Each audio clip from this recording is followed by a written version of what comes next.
Now, your latest headlines and 7 First Alert forecast from 7 Action News. Sponsored by Henry Ford Health System. All for you. Hi, I'm Alan Campbell. Here are your headlines from 7 Action News. A father is now charged in a family tragedy that left one child dead at the hands of another. 28-year-old Gary Chang faced a judge in Roseville. He's accused of second-degree child abuse. Officers say Chang's 8-year-old son got a hold of a handgun and accidentally killed his 4-year-old brother. The investigation is still ongoing, and police say there could be more charges.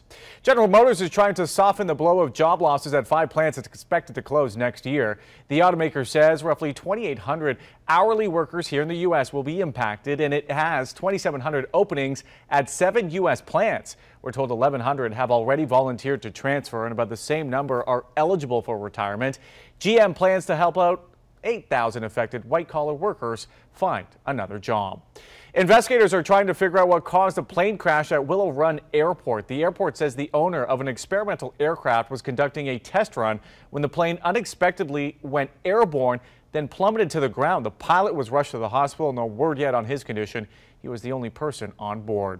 Let's check in with Chief Meteorologist Dave Rexroth with a look at your 7 First Alert forecast. We hit 50 today, which is great, but it released all this moisture plus the rain, so now we have fog issues. I think we're going to look at fog developing, moving in from the northwest, taking over the metro as the evening goes along. Overnight, pretty thick as well.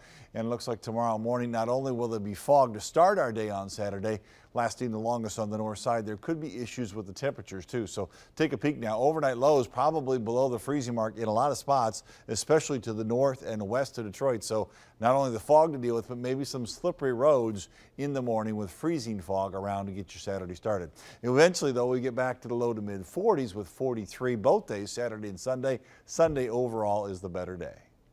There is more brass and a lot more stripes among Detroit's finest. The Detroit Police Department held a ceremony at Greater Grace Temple to hand out some well-deserved promotions. Proud family members and colleagues looked on as the chief made it official. The promotions include 23 officers bumped up to sergeant and 9 sergeants moving up to lieutenant. So congratulations to all those men and women.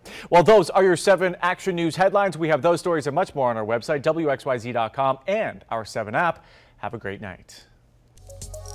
These have been your latest headlines and 7 First Alert forecast from 7 Action News. Sponsored by Henry Ford Health System. All for you.